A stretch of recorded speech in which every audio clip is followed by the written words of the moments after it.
唔好喺公眾場爆我谷你住邊好冇？我哋可以試下佢行10步，你行20步。咁不如競跑啊！越守規則同埋越越介意人哋眼光嘅人咧，反而係越蝕底嘅。唔好意思，我唔鬧你，其實我係鬧你。記住啊！呢句説話，總之人打你尖咧，就同我講躝撚翻後邊啦，仆街！大家好，我係 Chris，我係小龍。今日咧又係我哋拍攝日啦。今日咧就咁啱黑雨停喎，所以咧我哋將我哋拍攝場地咧又移師嚟我哋嘅一廠。即係我其實近排咧，我睇咗有個樓主就發現一個現象喎，佢住錦上路嘅。你屋企附近啦。唔好喺公眾場爆我谷你住邊好冇？你驚有瘋狂女 fans 揾你？你諗多咗。不過女 fans 就唔驚嘅。話説咧，我哋因為其實住錦上路嘅人咧，都成日搭 van 仔噶嘛。等 van 仔嗰陣咧，其實喺例如巴士入前幾步，佢冇 van 仔陣排嘅，但係啲人就會排咯，可能5、6個咁一路排落去，咁一個慣例就嗰個位咧就排到上 van 仔嘅。一啲人嚟到，我想又係排隊搭 van 仔，自然排隊尾咁樣排㗎啦。咁阿樓主咧就發現咗一樣嘢，樓主係咪姓劉㗎？望下先，又真係睇你噏過頂你咁廢啊！阿張生係咪？咁阿張生就發現咗咧，佢留意咗4年啦，就係排緊嗰陣有一個好無奈嘅現象，就係明明咧我哋已經有幾個人排咗喺度㗎啦，等緊個上車㗎啦，總係有啲人嚟到之後咧，同埋你同啲人排緊啲位置，行前5至10步喺個位等車，所以 van 仔一嚟到咧，佢就即刻截咗個 van 仔，就佢先上車。跟住咧就變咗無形中咧，就好似打咗排緊隊人尖咁樣啦。咁但係始終香港係一個問題 ，van 仔係冇一個確實嘅上車地點，所以我哋遇到咁嘅情況咧，我哋可以試下佢行10步，你行20步。咁不如競跑啊！跟住佢見你行20步咧，佢可能會行3步。你咪鬧佢，你去總站上得笨啊嘛！van 仔呢個情況就係咧，佢因為咧成條路都冇 van 仔站。所以佢哋就會覺得是但企邊度咧 van 仔司機咪見到你邊個嚟到咪上邊個先咯。我理得你嗰度排緊5個，要排緊1個啦。總之有人接我就上爆咗我就唔俾你上。首先咧，我都幾佩服嗰條友佢可以行前10步等嘅，因為好核突啊！因為好撚核突，真係佢唔覺得上車都會有人覺得我會啤住冇行點係啦，咁 cheap 嘅，我頂唔順呢啲眼光喎。我就頂唔順嘅，所以我一定係排後面嘅人嚟嘅。係啦。但係呢個世界你發唔發覺咧？越守規則同埋越介意人哋眼光嘅人咧，反而係越蝕底嘅。即係例如去女人街買衫就係㗎啦。其實佢定咗一個價喺度50蚊一件，咪50蚊一件咯。咁肯拗價唔要面落去，喂唔好啦10蚊件嗰啲人啦，最尾一定會平過你係咁行埋50蚊件喎。你有冇發覺呢個現象？你唔覺得好唔公平嘅咩？即係你覺得守規則就會蝕底，所以係唔公平。係啦，我覺得咧依啲現象係鼓勵人哋無恥，鼓勵世人越無恥嘅話咧，就越得到越多嘅着數，越拗到越多嘅 benefit。我試過一次，真係有一次我好經典嘅嗰陣時讀書時期好細個，咁坐地鐵咧有個阿姐就攞住啲行李，有冇印象麗景站轉車？轉荃灣線同埋東涌線佢要行2條樓梯落去下邊嘅，係啊，冇啲坐嘅。咁有個阿姐就同我講：靚仔，我啲嘢好重，你可唔可以幫手拎？跟住拎完落去之後，佢話：咦，我爭少散紙喎，你可唔可以俾啲散紙我？我喺褲袋又攞咗，你啲招嚟㗎？係啊，攞咗紮散紙出嚟，成紮散紙喺度。跟住我話你要幾多啊？俾晒我啦。即係我幫佢拎完嘢之後，佢仲要問我攞散紙，仲要係攞晒我啲散紙。哇！原來呢個世界厚面皮真係多啲着數㗎，係咪啊？咁佢咪成世都係做把姐，冇咁講嘅，佢咁樣可能發達，就算好有錢嘅人都係咁樣嘅。咁又係。我覺得咧有個例子都係嘅，即係例如我自己去街市買餸啦，咁正常葱係2蚊幾喎，街市係咁。如果你係啲厚面皮啲，喂我買咁多嘢搭多棵葱俾我啦咁，其實咧通常都攞到。但係其實我哋換個角度諗，其實呢棵葱係默認送。如果默認送咁點解要2蚊賣緊咧？咁點解佢唔會自己塞落去咧？而要啲人厚面皮講先塞落去咧？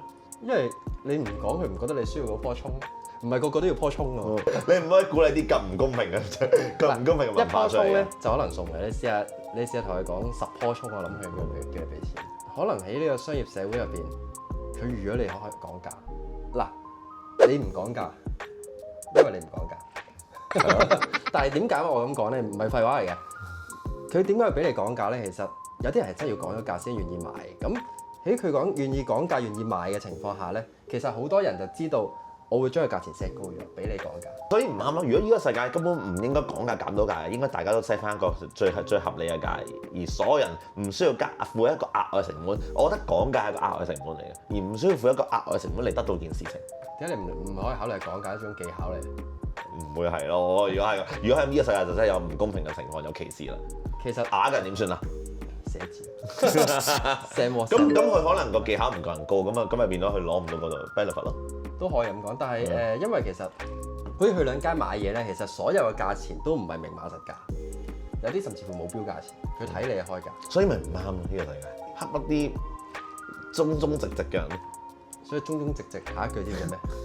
我唔同意嘅嗱。我講翻去呢個 post 先，呢個 post 就樓主講得好啱。其實我頭先講嗰段咧，就去留意到個現象啦。隔咗幾日咧，就出咗個 post 就話，佢覺得咧，佢應該要糾正呢啲人嘅錯誤，嚟去做一個先驅者嚟講，就係逢係遇到呢啲咁樣嚟打咗人尖嘅人咧，佢就要講出聲。咁有一日佢就真係啦，有個大媽 A 啦，就咁樣排隊上咗架車，咁樓主就上車就遲過上車嘛，因為俾人打咗尖啊嘛，就同大媽 A 講。喂，大家喺呢度排緊隊，你死都要行前多幾步，打尖之餘仲搞到我哋成班人排隊，梗係要就翻你行前上去上架車。其實我覺得佢唔應該咁樣做。邊個唔應該咁樣做啊？阿劉生，阿劉生啦，劉生，因為點解咧？嗱，我覺得造成嘅現象咧，唔係大媽 A，係小巴司機。只要小巴司機唔停車俾大媽 A，直接上到最多人嘅地方，叫大媽 A 行前2步上車，所有問題解決。但係如果佢冇個 van 嘅站喺度咧，又另一個問題咯喎。咁梗佢邊個嚟先，佢唔知喎。但係所都知，阿大媽 A 自己開條新隊出嚟啦。嗰條隊10幾人排緊嘅，大媽 A 坐企最前邊。其實你作為一個小巴司機，你係咪應該諗一諗，點解人哋企最前邊嗰度有10幾人喺排緊隊，但係大媽 A 單丁企喺度，你應該去就咗10幾個人，而唔係就個大媽 A。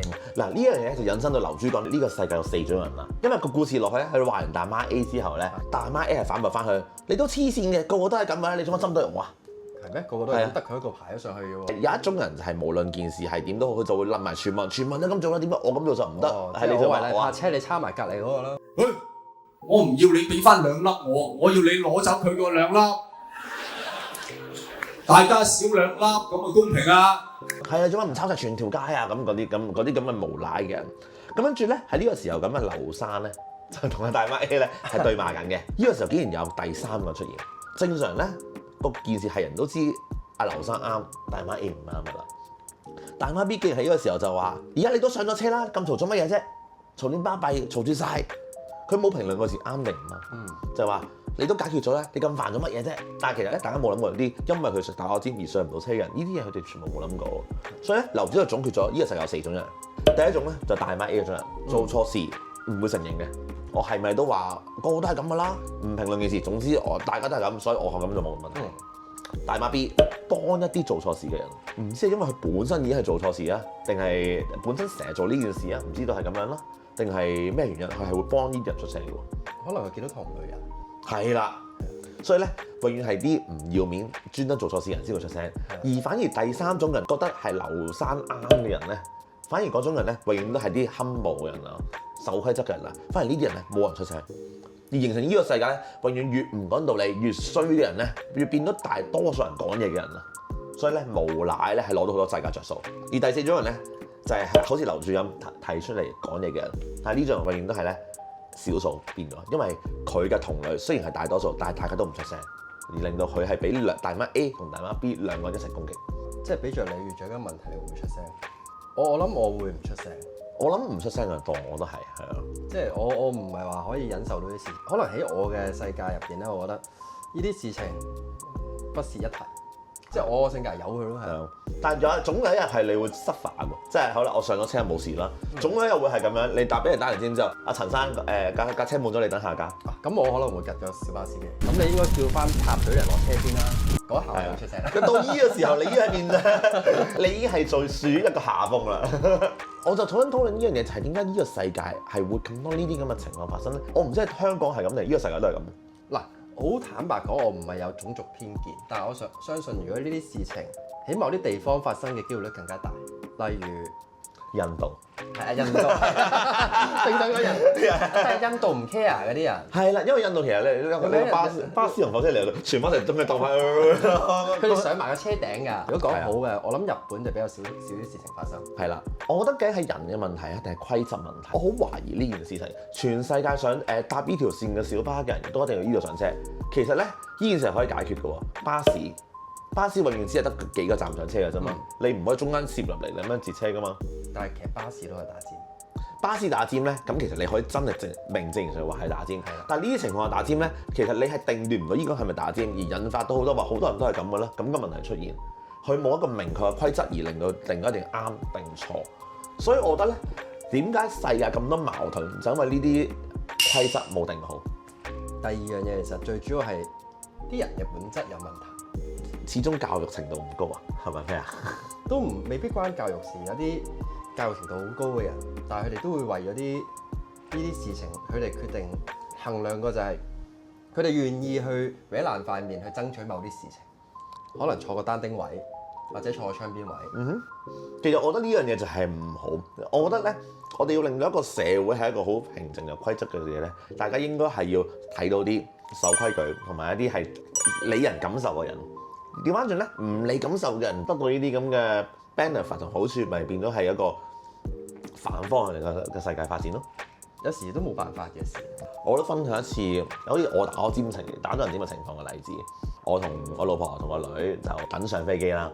因為未到我哋咁，但係我帶住個女咁鬧教又多嘢，咁我咪企前啲喺個算係後機個位，隨時排隊上機咯。咁啱買到我哋個鬆嗰陣啦，我喺最前，我應該攝入去呢個位度就即刻上啦。因為其他人全部坐喺度噶嘛。嗱，呢個時候成班人已經開始衝咗埋嚟，開始條隊慢慢開始長啦。咁可能已經排咗10個喺度。咁我原本喺最前嘅側邊，我咪行翻後面咁樣上咯。呢個頭10個喺度啦，後面一路嘅行過嚟，咁行唔要排隊，因為佢冇攔過喺度，咁樣入嚟噶嘛。咁我行到呢度，我哋咁樣轉咗入嚟呢個位就排隊啦。咁呢個時候後邊行緊嚟嗰啲人就話：哇，咁樣攝個身位都得嘅。但係我覺得點解會形成呢啲誤會？就係呢個世界，例如航空公司冇一個好嘅攔杆攔住，一定要咁樣排。所以有時我哋怪人嘅誤會都，不如我哋諗下，如果做一啲公司同管理層點樣定個規則，而令到件事情好咯。可能係餐廳又好，或者其他公司都好，其實我哋都面臨緊排隊呢個問題，但係好多時打尖啲人係唔會出聲，啲職員。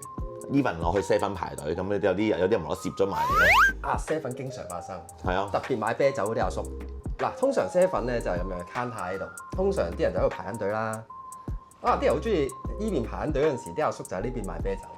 7-Eleven 嘅職員係好應該同佢講話：先生麻煩你喺後邊排隊啦。我發覺大部分做服務業嘅人都唔會咁樣，因為我都遇過一次喺 7-Eleven 度排隊，又係俾人攝咗隊之後，我鬧嗰人，即係講緊話恰女人同恰細路啊，情緒勒索。因為佢係一個師奶，咁跟住佢個仔咧跑嚟跑去，一開始咧攝咗喺我前面，跟住我就同佢阿媽講：喂，你排翻去後面好喎。我阿媽就即刻出聲啦，跟住佢話：你做乜鬧我仔啊？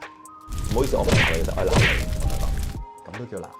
咁都鬧？咁佢咁講咪咁講咯。我覺得呢個都算數啦。呢個情況最主要係個職員全程咧一句嘢都冇講過。係。總之邊個人對得埋佢啊？對個人埋佢咪嘟錢收錢咯。呢個就係人性頭先嘅第4點嘅人。好咧，點樣令個社會好咧？我應該增加多啲出聲嘅人，規則就好啲。其實我認為點解啲人夠膽打尖咧？其實最主要係因為佢哋有恃無恐。當如果呢個社會入邊打尖係俾人唾罵得好犀利嘅，即係總之咧打尖就會俾人鬧㗎啦。咁你仲敢唔敢打尖？我都係恰鳩啲人弱小，我打你尖你都唔敢出聲㗎啦。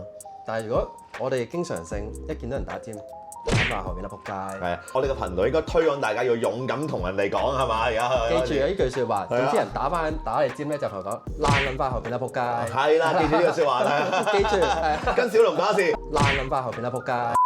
咁咧啲人就唔敢打尖啦。但係記住，如果人哋左青龍右白虎嘅話，你可以細啲粗口嘅。先生啊，你係咪睇唔到我喺度咧？其實我排咗好耐㗎啦，可唔可以排翻去後邊？屌麻鳩麻死，行先啦你，咁樣解決咗係嘛？所以咧，大家學下出聲。可能咧，中國人始終儒家思想，我要約禮啊。但係中國人冇教打尖，就啱。唔知各位觀眾有冇試過呢啲覺得咁不公平嘅事件，或者遇過呢啲咁委屈嘅嘢咧？如果有嘅話咧，可以下邊留言。或者你對頭先我哋講嘅有咩意見咧？不妨留言俾我哋聽咯。大家嘅 like、comment、share、subscribe 翻我哋。譬如入埋我哋 Discord channel 傾下偈。下條片我哋會出翻街拍噶啦，落雨就係呢排。再見，拜拜。拜。